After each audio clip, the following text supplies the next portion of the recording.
ডাকসু নিয়ে কেন এত হইচই? ৳১০ কি এই টাকায় ডাকসু? ১ কাপ চা, একটি সিঙ্গারা, একটি চপ ঢাকা বিশ্ববিদ্যালয়ের এবং কেন্দ্রীয় ছাত্র একটি সংসদ, সমোসা যার সংক্ষেপে ৳১০ টাকায় ডাকসু পাওয়া যায় হিসেবে বাংলাদেশে, পরিচিত। পৃথিবীতে। এটি হচ্ছে ঢাকা বিশ্ববিদ্যালয়ের কেন্দ্রীয় ছাত্র সংসদ।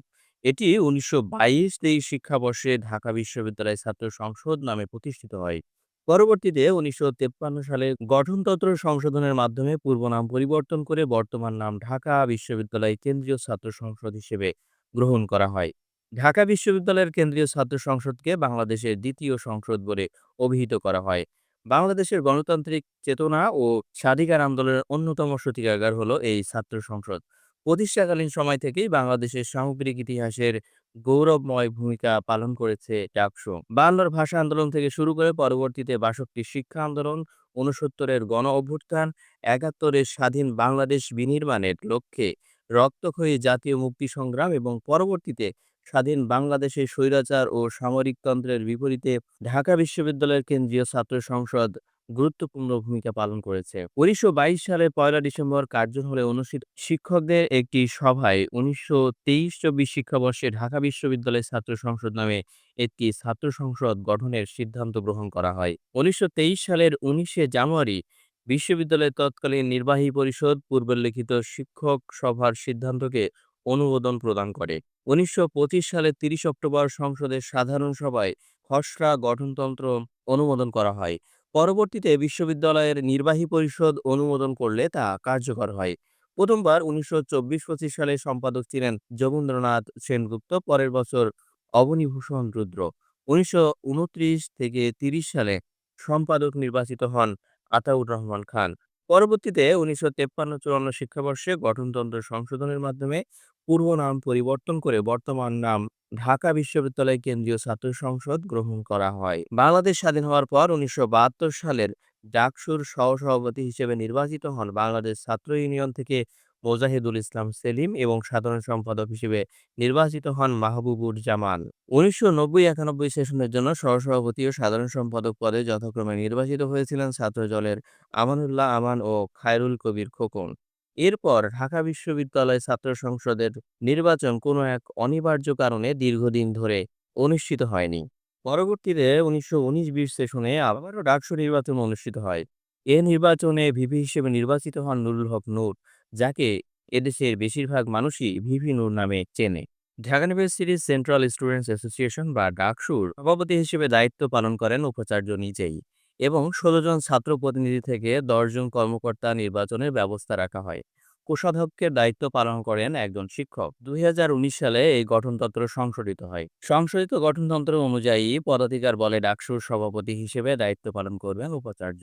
উপাচার্য সহ এই নির্বাহী কমিটির মোট সদস্য সংখ্যা হবে ২৫। ১৯৭৩ সালে ঢাকা বিশ্ববিদ্যালয় অধ্যাদেশে ডাকসুর কথা বলা হয়েছে। আর ডাকসুর গঠনতন্ত্রে বলা হয়েছে প্রতি বছর ডাকসু নির্বাচন হবে। কিভাবে হবে, কাদেরকে নিয়ে হবে সেগুলো বিস্তারিত বলা রয়েছে এর গঠনতন্ত্রে। বিশ্ববিদ্যালয়ের হলগুলোতে ছাত্র সংসদ রয়েছে। সেখানেও সরাসরি ভোটে ছাত্র প্রতিনিধিরা নির্বাচিত হওয়ার বিধান রয়েছে। ঢাকা বিশ্ববিদ্যালয়ের কেন্দ্রীয় ছাত্র সংসদ ও হল সংসদগুলোর ইতিহাস অতি গৌরবের। উপমহাদেশে আলিগড় বিশ্ববিদ্যালয়ের ছাত্র সংসদ ছিল সবচেয়ে সুসংগঠিত। সেটি গঠনের পেছনে যার ভূমিকা সবচেয়ে বেশি তিনি সেখানকার ইতিহাসের তরুণ শিক্ষক আহমদ ফয়জুর রহমান। ঢাকা বিশ্ববিদ্যালয়ের প্রতিষ্ঠা লগ্নে তিনি ইতিহাসের রিডার হিসেবে যোগ দেন এবং নিযুক্ত হন মুসলিম হলের প্রভোস্ট হিসেবে। তাকে উপাচার্য ফিলিপ জে হার্টস ভেবে দেখতে অনুরোধ করেন আলিগড়ের মতো ছাত্র ইউনিয়ন ঢাকায় গঠন করা যায় কিনা। তিনি ১.৫ মাসের মধ্যে তার হলের ছাত্র সংসদ গঠনের উদ্যোগ গ্রহণ করেন। সেটার নাম দেন তিনি মুসলিম হল ইউনিয়ন সোসাইটি।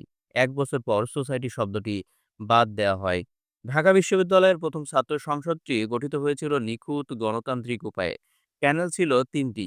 সহসভাপতি বা ভিপি পদে প্রতিদ্বন্দ্বিতা করেন ৩ জন: আব্দুল আজিজ, রহিমউদ্দিন শাহ ও সৈয়দ আলী। সাধারণ সম্পাদক পদে মিজানুর রহমান, নেফাজউদ্দিন খান ও আশরাফুদ্দিন আহমেদ। কারচুপি শব্দটি তখনও পর্যন্ত বাংলায় প্রচলিত হয়নি। নির্বাচনে বিজয়ী হন ভিপি পদে আব্দুল আজিজ এবং সাধারণ সম্পাদক পদে মিজানুর রহমান। তারা উভয়ে কর্মজীবনেও সফল মানুষ ছিলেন। আব্দুল আজিজ আয়কর কমিশনার হিসেবে ১৯৫৭ সালে অবসর নেন। মিজানুর রহমান ছিলেন ট্যারিফ কমিশনের চেয়ারম্যান। তারা উভয়ে ছিলেন কুমিল্লার অধিবাসী। ১৯২১ সালের ২৩ সেপ্টেম্বর মুসলিম হল ইউনিয়নের অভিষেক হয়। পূর্ব বাংলার ইতিহাসে সে এক অবিস্মরণীয় ঘটনা।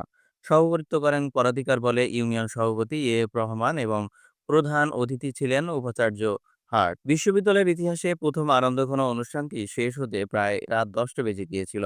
অনুষ্ঠানে বক্তৃতা করেছিলেন হাউস টিউটর মোহাম্মদ শহীদুল্লাহ, ইতিহাস বিভাগের প্রধান রমেশচন্দ্র মজুমদার এবং ঢাকা হলের প্রভোস্ট জ্ঞানচন্দ্র ঘোষ। এর কয়েক মাস পর গঠিত হয় জ্ঞানচন্দ্র ঘোষের উদ্যোগে ঢাকা হল ইউনিয়ন এবং রমেশচন্দ্র মজুমদার ও নরেশচন্দ্র সেনগুপ্তের উদ্যোগে জগন্নাথ হল ইউনিয়ন। ১৯২২-২৩ সালে মুসলিম হল ইউনিয়নের ভিপি নির্বাচিত হন মোহাম্মদ সিরাজুল ইসলাম এবং সাধারণ সম্পাদক হিসেবে নির্বাচিত হন আব্দুল গফুর। ৩টি হল ইউনিয়ন গঠিত হলেও ঢাকা বিশ্ববিদ্যালয়ের কেন্দ্রীয় ছাত্র ইউনিয়ন গঠিত হয় একটু দেরিতে। সভাপতি হিসেবে পদাধিকার বলে দায়িত্ব প্রদান করা হয় উপাচার্য হার্টসকে। প্রথমবার ১৯২৪-২৫ সালে সম্পাদক ছিলেন জে.এন. সেনগুপ্ত, পরের বছর অবনীভূষণ রুদ্র। ১৯২৯-৩০ সালে সেক্রেটারি নির্বাচিত হন আতাউর রহমান খান, পরে মুখ্যমন্ত্রী ও প্রধানমন্ত্রী হিসেবে যিনি দায়িত্ব পালন করেছিলেন। ঢাকা বিশ্ববিদ্যালয়ের কেন্দ্রীয় ছাত্র সংসদ ডাকসু নামকরণ করা হয় ১৯৫৩-৫৪ সালে।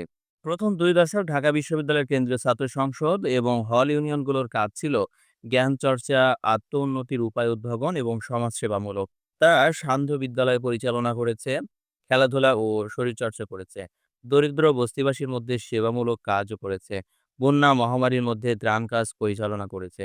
প্রতি শনিবার হলগুলোতে সন্ধ্যায় আলোচনা সভা হতো। এই তাতে কথাই বলতে আলোচনা ও চাচ্ছিলাম যে বিতর্ক হতো শিল্প, আন্তর্জাতিক সাহিত্য, সম্পর্ক আমরা অবশ্যই রাখতে বিজ্ঞান, পারি। দর্শন ও সেক্ষেত্রে আমরা আসলে রাষ্ট্রবিজ্ঞান কথা নিয়ে। বলব। সেক্ষেত্রে আমার জাতীয় একটা রাজনীতির প্রশ্ন বিষয়েও থাকবে আলোচনা যে করা আপনি হতো। মাত্র যে তবে কথাটা কোনো বললাম, দলের লেজুর আদৌ আপনি ভিত্তি কি করতেন না অর্থনৈতিক দিকটা নেতারা, কম করে বলে যদিও আপনি কোনো দলের প্রতি জাতীয়তাবাদী তাদের দলকে গ্রহণ করেন সমর্থন এরকম কিছু? থাকতও। সেক্ষেত্রে ডাকসুর আমি ভিপি আপনাকে ও একটু জেনে নিতে জেএসদের চাই তাহলে মধ্যে যাদের সেক্ষেত্রে যদি অবদান জেনে নেওয়া বাংলাদেশের হয়, জন্য আপনি যদি অত্যন্ত যতক্ষণই গুরুত্বপূর্ণ, ভাবছেন তাদের কথা পুরো বলতে গেলে বিষয়টা প্রথমেই জানার বলতে জন্য। হবে রাশেদ খান মেননের কথা, যিনি ১৯৬৩ ও ৬৪ সালে ছাত্র ইউনিয়নের পক্ষ থেকে নির্বাচন করে ডাকসুর ভিপি নির্বাচিত হন। একই সাথে জিএস হিসেবে নির্বাচিত হন ছাত্র ইউনিয়নের মতিয়া চৌধুরী।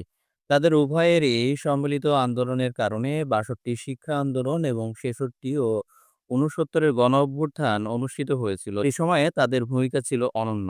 ১৯৭০-৭১ সেশনে আসম আব্দুর রব ছাত্রলীগের থেকে ডাকসুর ভিপি নির্বাচিত হন এবং জিএস হিসেবে নির্বাচিত হন ছাত্রলীগের আব্দুল কুদ্দুস মাখন।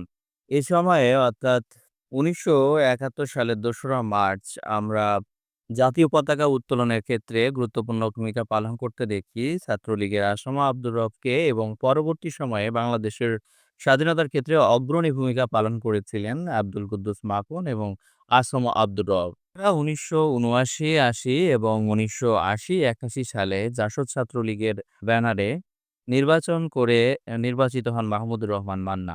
১৯১৯-২০ সেশনে নুরুল হক নূর সাধারণ ছাত্র অধিকার সংরক্ষণ পরিষদের ব্যানারে নির্বাচিত হন, যে নির্বাচনের পর থেকে নুরুল হক নূর ভিপি নামে সারা বাংলাদেশে পরিচিতি লাভ করেন এবং এই ভিপি পদটিকে অনন্য উচ্চতায় নিয়ে যান।